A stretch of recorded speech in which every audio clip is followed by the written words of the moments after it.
Hello, I'm Dave. Welcome to this video. Just a bit further on from my last video about this inlet plenum that I've made. I've just done what I said I would do. I've just had a quick drive through Mexico, booted it, turned the ignition off, rolled to a stop. I'm in a safe car park. There was no other cars near when I was doing this anyway, and I'm taking the plugs out to see what colour they are from the higher rev range.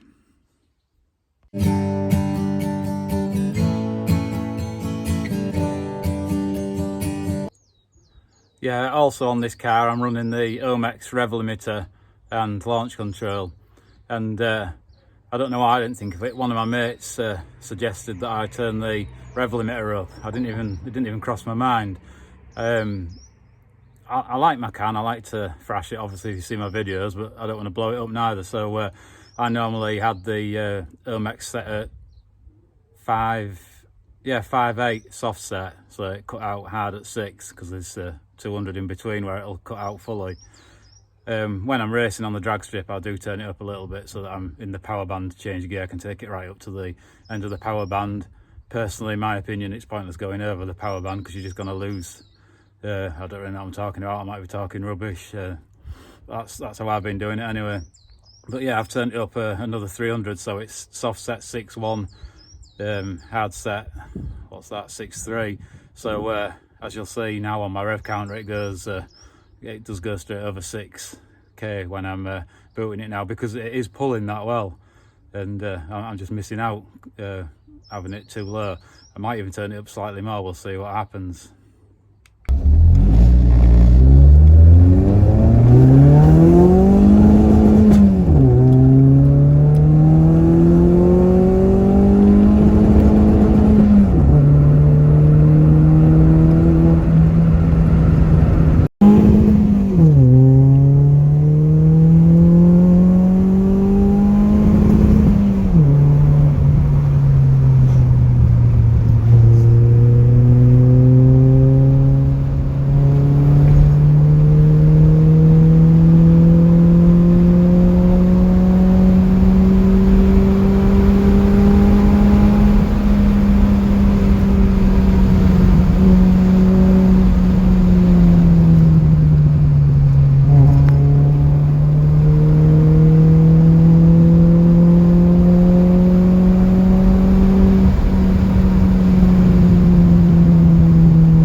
Yeah, and because I've added more air, you obviously potentially need more fuel.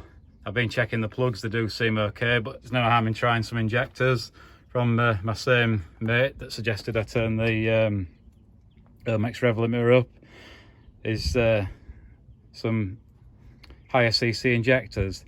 The stock ones are 160cc, and I think my mate Naf, I think he said these are 240, and he's given me some 200s to try as well if these are too much. So we'll have a play around with those. I might have to go back to my stock ones just for now, but I will possibly maybe need these ones shortly, because there is some other upgrades I'm adding to the Fiesta as well as time goes on. But first of all, I've got to sort this out. This is the feed. This is the feed fuel line. The return one I've obviously already done, and that's not leaking, so I'm hoping I can do the same on here. This has never ever come off while I've had the car. It won't come off. I have to lift the whole fuel rail out even if I want to take the rocker cover off. So I've got some ends, I've got some fuel hose, some clamps. I'm going to attempt to fix this and then mess around swapping the fuel rails with the injectors, and see if it runs or bogs down or whatever. Like I say, if I have to put these back in, that's fine for now. Oh yeah, I forgot to mention, yesterday we tried, this is my original 1.6 MAF, the body and the sensor. Yesterday we tried MAF and a sensor off a 1.8 Focus. The car started and ran, but it bogged down. We then tried to put my sensor into the 1.8 Focus housing, because they looked the same but the screws didn't line up. So we're back to my standard one at the moment, but it's just trial and error of different things. I'm going to get a Puma housing and MAF sensor to try. They're Ally, I think they're slightly flowed better and bigger inside. So I just thought I'd mention that. Right, on with this fuel hose. I've cut the holes there with a hacksaw. I've got this small metal insert that I can push in there. That's why there's two clips on this one. There's a clip just over the plastic line there. This end is where I have the insert, just to give it a bit extra. Alright, so that's all on with the 240cc injectors. Hose joined there with two clips, like I said. I'll cable tie those there when I checked everything. I decided to do the fuel hose this way because this does get really hot.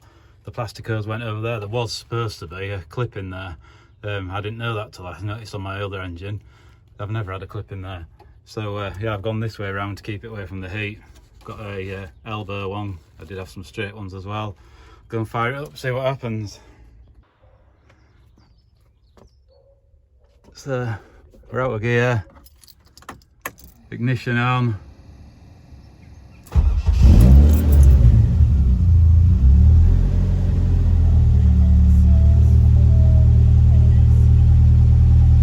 It fired up okay.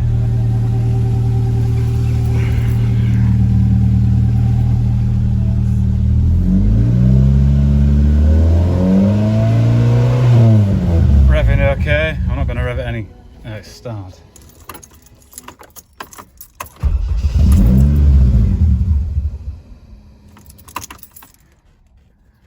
Yeah, NAF said it might do this. Right, quickly check. There's no fuel come out of there as of yet, or there. Or any of the injector seals. Right, I'm just going to mess about a bit off camera. Alright, so if you can hear me, just wedge the screwdriver in there to stop the throttle going all the way up. I'm going to leave it ticking over like this for a bit. The only thought that's coming in my head now is, NAF said he did something similar to this. The only thought that's coming in my head is now is once it's warm it possibly will tick over, but what will it be like next time it's curled? I suppose I'll have to wait and find out. But I'll go down the other end where it's quieter. Yeah, my car's quite loud. Hopefully you can hear me. I'm at the other end. Yeah, basically, normally now I'd say I could be talking absolute rubbish, but I've been told this by someone else as well. So basically now, what I'm hoping is happening is that the ECU is registering the difference in the injectors. I'm going to leave it running for 10-15 minutes like that, turn it off, see what happens, remove the screwdriver, go for a run. If it don't work, I'll just put my others back in. If I get it to settle down and decide it likes these, then obviously, like I said, next time it's cooled, tomorrow morning or maybe even later on tonight when it's cooled down, I'm guessing tomorrow morning will be the proper test really, won't it, overnight. But see if it ticks over then from cold start up. You know, like I say, you saw it on the video, it did start up and tick over first time, and once I revved it and let go, it decided it didn't want to. But I was aware that could happen. So yeah, carry on, see what happens, and then if it does run, I'll check the plugs again and check my time, see if it feels like it's still pulling. If it's shit, I'll put the others back in because it did pull really well. I just don't want to run it too lean. So yeah, catch up with you in a few seconds. Right, I'm stopped down the street.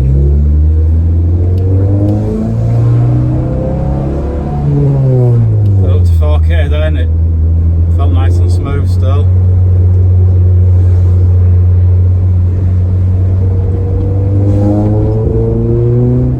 Oh, there's a little hesitation then, which wasn't there before.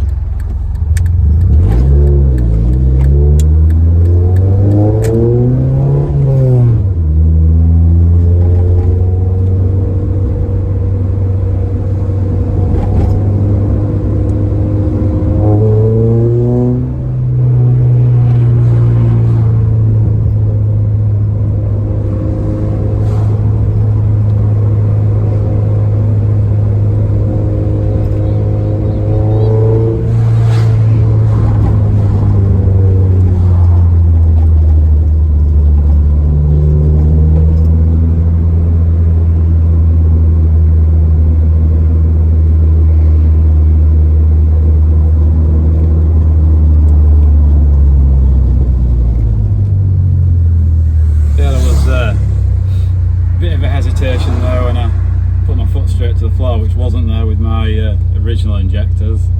I'll go for a bit more of a drive and I'll be back in a few seconds. Yes, I'm back home now. I've been messing around with the injectors and been out for a few drives, done a few miles, burnt some of this expensive fuel.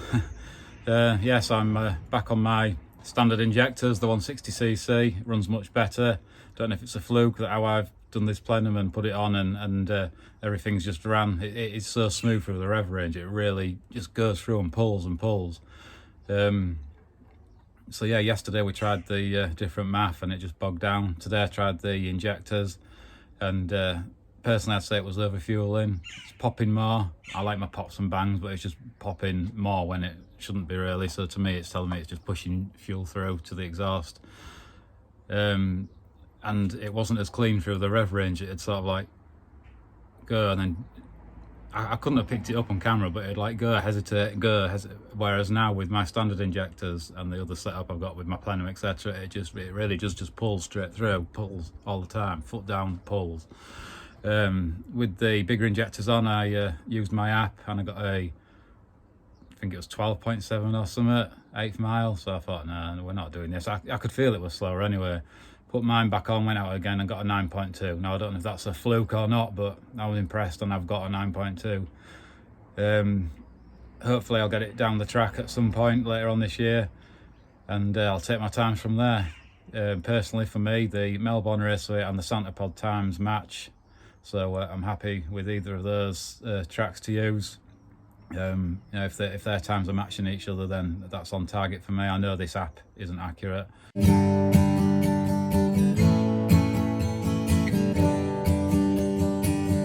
So yeah, I'm going to end this video now. I've got to get tidied up and changed and go on to school in this glorious sunny weather and watch Bailey at his sports day with my wife Lindsay, and I think my eldest daughter Chloe is coming.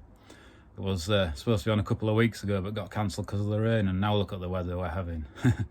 So yeah, anyway, if you enjoy my videos, thumbs up. If not, thumbs down. Please subscribe to see new videos coming in. Please like and share. And thank you for watching.